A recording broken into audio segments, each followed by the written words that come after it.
I think now it's now, हाँ yeah now it's okay. Okay चलो let us start.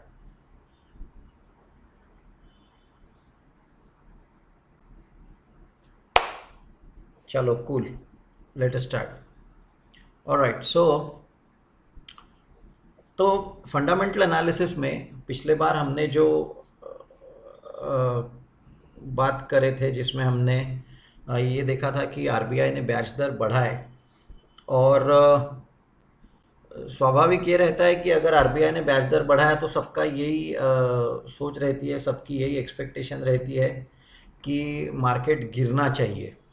तो पहले आज हम थोड़ा सा ये समझने की कोशिश करेंगे कि ये क्यों सब लोग कहते हैं कि अरे आरबीआई ने ब्याज दर बढ़ा दिया तो मार्केट गिरना चाहिए. तो पहले थोड़ा सा समझने की कोशिश करेंगे, and then we will go ahead.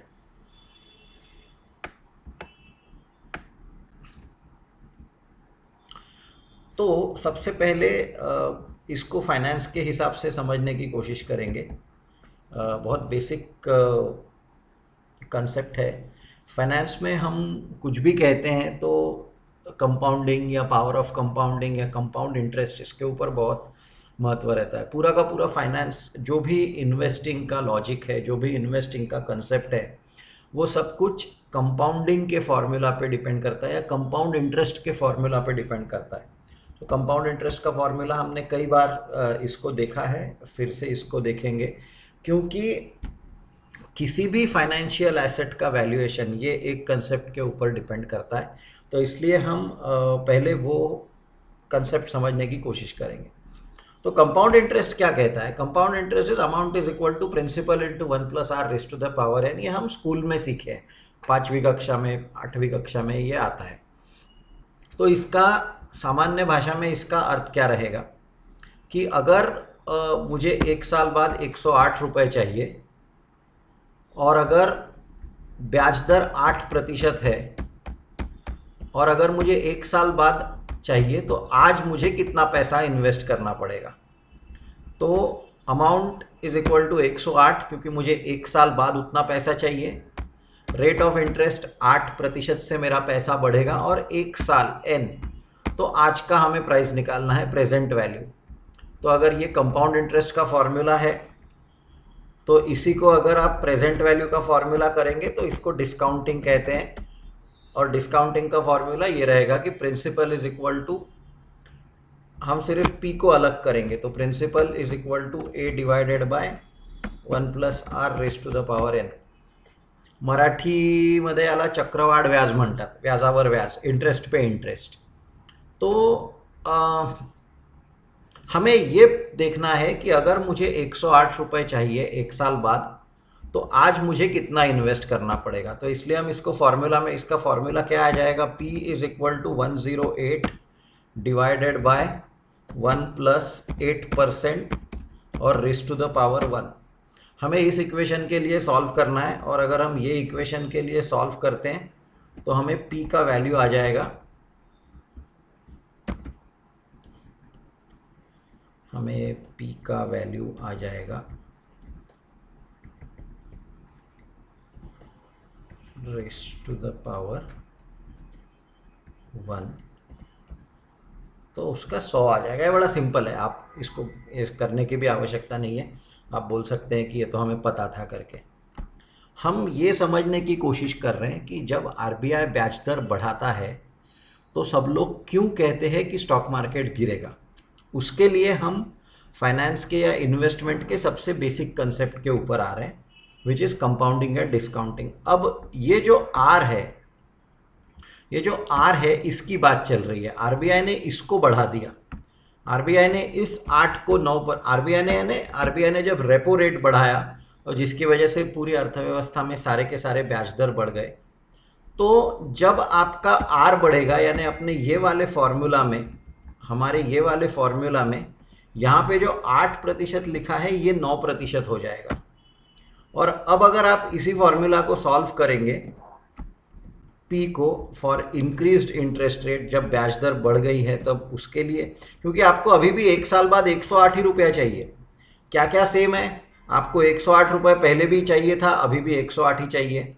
आपको पहले 1 साल बाद चाहिए था, अभी भी 1 साल बाद चाहिए। फ़र्क क्या हुआ है कि पहले आपका ब्याज दर 8% था, अभी आपका ब्याज दर 9% है, और जिसकी वजह से अभी आपको प्रेजेंट वैल्यू जो है 99 रुपये सिर्फ निवेश करने पड़ेंगे, पहले जो आपको 100 रुपये निवेश करने पड़ रहे थे। तो ध्यान दीजिए यहाँ पे हो ये रहा है कि जब ब्याज दर बढ़ रहे हैं, जब ब्याज दर बढ़ रहे हैं, तो जो प्रेजेंट वैल्यू है, आज की जो कीमत है, वो कम हो रही है। और ये यहाँ पे हमें लिखना है इन्वर्स रिलेशन। ये बॉन्ड्स में तो है ही, पर ये इक्विटी में भी यही लॉजिक रहता है कि व्हेन इंटरेस्ट रेट, या इसको डिस्काउंटिंग फैक्टर कहेंगे या डिस्काउंटिंग रेट कहेंगे, जब आपका डिस्काउंटिंग रेट बढ़ जाता है तो आपका प्रेजेंट वैल्यू कम हो जाता है। इसीलिए जो शेयर का भाव कल तक 100 रुपया चल रहा था, वो शेयर का भाव आज 99 रुपये 8 पैसे चलेगा। ये आप लूजली समझ सकते हो, एकदम ऐसे कि ऐसा 1 to 1 होता है, ऐसा ये क्यों नहीं हुआ ये भी हम देखेंगे। पर पहले सिर्फ ये समझने की कोशिश करेंगे कि कोई भी फाइनेंशियल एसेट, चाहे बॉन्ड हो चाहे इक्विटी हो, वो discounting of future cash flows के कंसेप्ट पे काम करता है। आगे कितना पैसा आएगा उसको अगर डिस्काउंट यानी कि आज का ये जो हमने यहाँ पे किया, तो आज उसका कितना आएगा, तो स्वाभाविक है कि अगर आपका रेट ऑफ इंटरेस्ट बढ़ेगा जो कि डिनोमिनेटर में है, तो हायर डिस्काउंट, अगर डिस्काउंट रेट्स बढ़ गए तो प्रेजेंट वैल्यू कम होगा। ये उसका सीधा सीधा मतलब है। इसलिए सब लोग ये कहते हैं कि जब ब्याज दर बढ़ेंगे तो स्टॉक मार्केट नीचे आएगा। ये एक पार्ट है ना, अगर आप फाइनेंस के कंसेप्ट के तरफ से समझने की कोशिश कर रहे हैं। अब अगर इतना है तो जब आरबीआई ने ब्याज दर बढ़ाए तो 2 दिन 3 दिन बाजार गिरा क्यों नहीं, उल्टा बाजार ऊपर ऊपर क्यों गया? तो उसके तो कारण कई रहेंगे, लेकिन आज हम पहले चार्ट्स के ऊपर जाएंगे और चार्ट्स में हम पहले रूपी डॉलर रेट देखने की कोशिश करेंगे। रूपी डॉलर, यूएसडी आईएनआर। और ये चार्ट अगर आप देख रहे होंगे, ये डेली चार्ट पहले देख लेंगे, डेली यानी रोज का। तो यहाँ पे अगर आप देखेंगे कि रूपी डॉलर का रेट ये 63, 64, 65, 66, 67, और अभी लेटेस्ट में इसका जो है ये 68, यहाँ पे आप ऊपर देख सकते हो, यहाँ पे लिख के आएगा क्लोजिंग प्राइस। तो अगर हमने आखिरी वाले दिन पे अगर लेके आ गए तो रूपी डॉलर का रेट ये लगभग 68 के आसपास चल रहा है, या 68 के ऊपर चले गया है। यानी कि यहाँ पे जो आपका 65, 67 चल रहा था वो 68 है। इसका क्या मतलब है, पहले $1 आपको 66 रुपये में या 67 रुपये, 67 रुपीज़ में मिल रहा था, अभी वही $1 आपको 68 रुपीज़ में मिल रहा है। कहने का मतलब क्या, आपका रुपी डेप्रिशिएट हो गया है। यानी कि स्टॉक मार्केट में जो हो रहा है वो होने दो, स्टॉक मार्केट ऊपर जा रहा है, स्टॉक मार्केट वहीं पे है, स्टॉक मार्केट नीचे क्यों नहीं जा रहा है, बात अलग है। लेकिन आरबीआई के ब्याज दर बढ़ाने से, या आरबीआई ने ब्याज दर क्यों बढ़ाया, अगर आपने वो पढ़ा होगा क्रेडिट पॉलिसी, तो उन्होंने कई सारी चीज़ें बताई है। यूएस रेट, इंटरेस्ट रेट बढ़ा रहा है, कच्चे तेल के भाव बढ़ रहे हैं, इन्फ्लेशन फियर्स हैं। तो अगर आप टेक्निकल चार्ट्स में देखेंगे तो एक चीज़ बड़ी साफ नज़र आ रही है कि रुपी, ये जो उसके अलग अलग मूविंग एवरेजेस है 3821, तो आप देख सकते हो कि 50 डे मूविंग एवरेज, हम ये डेली चार्ट पे हैं, तो रुपी ने 50 डे मूविंग एवरेज पे सपोर्ट लिया और यहाँ से वापस ऊपर उठा है, और ऊपर यानी कि डेप्रीशिएट हो रहा है एक्चुअली। तो रुपी शायद एक डायरेक्शन ये दिए, मार्केट कॉल नहीं है, जो चार्ट्स बता रहे हैं। यहाँ पे दो चीज़ें देखनी है डेली चार्ट में, एक कि रुपी has taken a support at 50 day average, और यहाँ से रुपी वापस डेप्रीशिएट होना शुरू हो गया। और साथ ही साथ आप नीचे MACD देखिए, ये है MACD। अगर डेली चार्ट का रुपी का MACD देखेंगे तो यहाँ पे एक स्लाइटली अभी इसने बाय का सिग्नल दिया है, यानी बाय का सिग्नल यानी ये पर्टिकुलर केस में हम कह सकते हैं कि MACD शायद ये बता रहा है, MACD शायद ये बता रहा है, और ये चार्ट देख के भी शायद ऐसा दिख रहा है कि रुपी शायद 68 से 69 की तरफ जाने की संभावना ज़्यादा है, ना कि 67। रुपी कहाँ जाएगा किसी को नहीं पता। आपने क्या करना चाहिए ये सबका इंडिविजुअल निर्णय है, लेकिन स्टॉक मार्केट क्या कर रहा है ये अगर आपको देखना है तो साथ ही साथ आज की परिस्थिति में रुपी डॉलर भी देखना आवश्यक है। और क्योंकि FII सेलिंग बहुत बड़ी मात्रा में हो रही है, अगर आप लेटेस्ट न्यूज़ पढ़ेंगे, ये 15 जून का न्यूज़ है, 15 जून में उन्होंने बताया कि FII flows to Indian market में slow as Fed, US Fed interest. ये न्यूज़ पढ़ लीजिए, हमने इसके ऊपर काफ़ी बार बात भी करी है। पर एक चीज़ वो बता रहे हैं कि FIIs ने, ये FII के फ्लोज हैं और उन्होंने किस तरह से जम के सेलिंग करी है। तो फरवरी में सेलिंग हुई है, थोड़ी बहुत बाइंग हुई है, अप्रैल में फिर से सेलिंग, मार्च में, मई में फिर से selling. So they are continue, FIIs have been huge sellers. और उसने उन्होंने नीचे में till date FIIs were net sellers of 238 million सारी चीज़ें बताई है। तो आप ये एक आर्टिकल पढ़ लेना। तो कहने का मतलब है अपने हिसाब से कि शेयर बाजार ऊपर क्यों जा रहा है उसके ऊपर बात करेंगे, लेकिन एक चीज़ साथ ही साथ ये हो रही है कि डेली चार्ट्स पे रूपी शायद और डेप्रिशिएट होने के चांसेस ज़्यादा दिखा रहा है। होगा नहीं हो, ये आप फॉलो करना पड़ेगा, आपको पढ़ाई करना पड़ेगा। साथ ही साथ मंथली भी चार्ट देख लेंगे, क्योंकि मंथली ट्रेंड्स थोड़े ज़्यादा स्टेबल रहेंगे।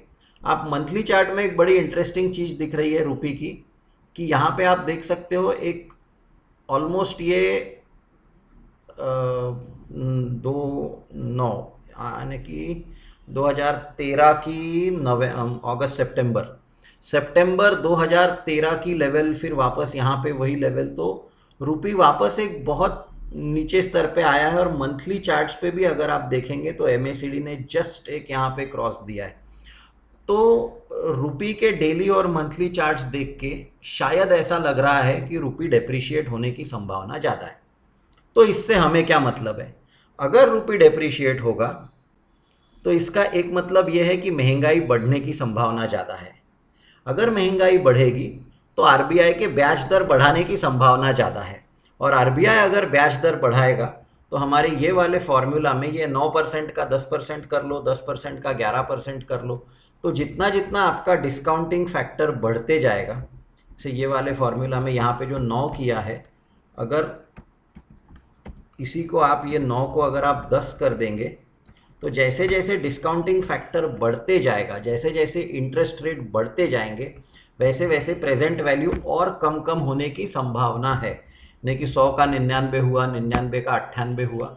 तो ये तर्क रहता है कि अगर रूपी डेप्रिशिएट हो रहा है तो शायद महंगाई बढ़ने के संभावना है। कच्चा तेल अगर बढ़ता है, अमेरिका अगर ब्याज दर बढ़ाता है, तो हिंदुस्तान को भी ब्याज दर बढ़ाना पड़ेगा। और अगर भारतीय रिजर्व बैंक ब्याज दर बढ़ाता है तो उससे जो एक फाइनेंस, केवल सीमित फाइनेंस लॉजिक, आज हम और बाकी बात नहीं करेंगे कि लिक्विडिटी का क्या होगा, वो हमने किया है पहले। तो ये एक लॉजिक रहता है कि अगर RBI ब्याज दर बढ़ाएगा तो क्यों शेयर बाजार नीचे गिरेगा। इसको एक और चीज़ यहाँ पे देखेंगे कि इंडिया का 10 ईयर ट्रेजरी, 10 ईयर बॉन्ड, यहाँ पे टी लिखा हुआ है पर हम उसको 10 ईयर जीसेक यील्ड कहेंगे। अभी ये क्या है, हमने पिछले बार देखा था कि इंडियन गवर्नमेंट बॉन्ड इशू करता है और वो जो बॉन्ड रहता है उसको जीसेक कहते हैं। तो ये इंडिया के 10 साल का जो बॉन्ड है, जो भारत सरकार GS 10 ईयर GS, तो उसका अगर आप चार्ट देखेंगे तो कंटिन्यूसली यील्ड यानी इंटरेस्ट रेट, जो नए हैं उनके लिए बहुत सीधे भाषा में अगर बताना है तो ये वो ब्याज दर है जो भारत सरकार को देना पड़ता है कर्जे पे। अगर भारत सरकार उधार ले रही है, अगर भारत सरकार कर्जा ले रही है, अपने YouTube वीडियो पे शिवानी मैडम का वीडियो है बजट के ऊपर, जिसमें उन्होंने बताया है कि भारत सरकार कितना फिस्कल डेफिसिट रन कर रही है। और ये फिस्कल डेफिसिट जो है, त्रुट, राजस्व त्रुट, जो कमी है, पैसा जो कम है, वो उधार लेती है सरकार। और अगर उधार लेती है तो उस पर ब्याज देना पड़ता है। तो ये जो आंकड़े यहाँ पे हमें दिख रहे हैं, 7.4, 7.8, 7.9 जो भी दिख रहे हैं, ये सारे ये दर्शाते हैं कि कितना प्रतिशत ब्याज भारत सरकार को देना पड़ेगा 10 साल के कर्जे के लिए। तो आप देख सकते हो कि पिछले कुछ दिनों में, ये इसको भी डेली चार्ट अगर हम कर लेंगे, डेली यानी रोज का, तो आप देख सकते हो पिछले कुछ दिनों में जो ये 7% ब्याज दर चल रहा था, वही आज लगभग 8% या 8 के ऊपर भी एक बार जाके आया है। तो भारत सरकार को ये वो चीज़ है कि अगर RBI ने ब्याज दर बढ़ाए तो भारत सरकार को भी जो कर्जा लेना है वो ज़्यादा ब्याज दर पे देना पड़ेगा। और अगर सरकार का कर्जा का दर बढ़ गया तो जितने प्राइवेट निजी बोरोवर्स रहेंगे उनका भी कॉस्ट ऑफ फंड्स बढ़ेगा। तो ये दो चीज़ें अर्थव्यवस्था में, एक रुपी आपका जो रुपया है वो नीचे जा रहा है और दूसरा ये 10 ईयर जीसेक का जो बॉन्ड यील्ड है ये ऊपर जा रहा है। तो ये दोनों चीज़ें ये संकेत कर रही है कि सेंसेक्स निफ्टी यानी शेयर बाजार ऊपर जाना आगे चल के बहुत मुश्किल रहेगा वैल्यूएशन के बेसिस पे, वैल्यूएशन के बेसिस पे, क्योंकि जो कारण दिख रहे हैं, जो कारण दिख रहे हैं उसकी वजह से। अच्छा, इसमें एक और चीज़ अभी लेके आ जाएंगे कि अगर आप निफ्टी का पी देखेंगे कल का यानी 15 जून का, तो ये लगभग 27 के आसपास है, जो कि बहुत ऊपर का हो गया, जो कि बहुत ऊपर का हो गया। तो सभी कारण यही बता रहे हैं कि यहाँ से शेयर बाजार को ऊपर जाना शायद थोड़ा मुश्किल रहेगा। ये एक भाग हो गया कहानी का। ऐसा ही होगा क्या, ये तो हम सब कर रहे हैं, तो भी शेयर बाजार तो रोज का रोज ऊपर ही जा रहा है। तो इसलिए इसी कहानी की दूसरी बाजू भी देखना आवश्यक है। और दूसरी बाजू ये है कि म्यूचुअल फंड में पूरे भारत से छोटे छोटे शहरों से जो एसआईपी की अमाउंट आ रही है वो रुक नहीं रही है। जो छोटे निवेशक है वो अभी भी एसआईपी में पैसा डाल रहे हैं, इतनी बड़ी संख्या में पैसा डाल रहे हैं कि अगर आप ये भी आर्टिकल पढ़ेंगे तो इसमें भी उसने वही लिखा है कि भले ही एफआईआई बेच रहे होंगे लेकिन डीआईआई में सेव द डे। डीआईआई बोले तो डोमेस्टिक इंस्टीट्यूशनल इन्वेस्टर, डोमेस्टिक यानी घरेलू। तो हमारे जो म्यूचुअल फंड्स हैं, हमारे जो इंश्योरेंस कंपनीज हैं, हमारी जो ईपीएफओ है, इन सब से इतनी बड़ी मात्रा में पैसा शेयर बाजार में आ रहा है कि विदेशी निवेशकों की जो बिकवाली हो रही है वो बिकवाली पूरी की पूरी ये सब खरीद रहे हैं और इसलिए शेयर बाजार गिरने का नाम नहीं ले रहा। तो पर वो रुपए में तो वो नहीं होगा, क्योंकि रुपया में तो जो विदेशी निवेशक है वो तो रुपया बेचते ही जाएंगे, वो तो डॉलर खरीदते जाएंगे। तो वहाँ पे दिख रहा है कि कि वहाँ पे कि एफआईआईस की कितनी बिकवाली चल रही है। तो क्या शेयर बाजार नीचे आएगा, किसी को नहीं पता। क्या शेयर बाजार ऊपर जाएगा, हमको उसके ऊपर बात नहीं करनी है। हम मार्केट कॉल लेते नहीं हैं, अपना मार्केट कॉल लेने का कभी उद्देश्य नहीं रहता है। पर दोनों चीज़ों की, दोनों बाजू की कहानी पता रहना जरूरी है कि एफआईआईस की सेलिंग को डीआईआई या म्यूचुअल फंड की एसआईपी बहुत बड़ी मात्रा में निगेट कर रही है। अभी यहाँ पे एक और बात थोड़ी सी बात करना आवश्यक है। 2 कॉल कवर कर लिए, फिर 2 नए कॉल इंट्रोड्यूस कर दिए, तो जो भी एडजस्टमेंट चल रही है वो कॉल्स में चल रही है। और ये क्यों कर रहे हैं ये भी समझना। तो ये सब अगर आपको समझना है तो पहले एग्ज़ाम क्लियर करेंगे तो आपको बेटर रहेगा। पर डे हम लोग इन्वेस्ट नहीं करते, ये पोजीशन लेके रखी है और वो पोजीशन बनी है। ऐसा रोज रोज बाय सेल कम से कम फ्यूचर्स में तो भी नहीं करते। ऑप्शन में ट्रेडिंग करते हैं, पर ऑप्शन में ट्रेडिंग हेजिंग के हिसाब से करते हैं फ्यूचर्स की पोजीशन को, क्योंकि उसका डेल्टा फ्यूचर्स का, लॉन्ग फ्यूचर्स का डेल्टा +1 रहता है और short in the money call का डेल्टा -1 रहता है। ये आपको सबको बहुत बड़ा बाउंसर गया रहेगा, पर अभी एक दिन में कितना करेंगे। निफ्टी अगर 100 पॉइंट नीचे जाएगा तो भैया कॉल भी तो है ना, हेज करके रखे है ना, शॉर्ट कॉल मुझे पैसा देंगे ना। तो चलो, thank you very much everybody, bye, good night, finally signing off, bye.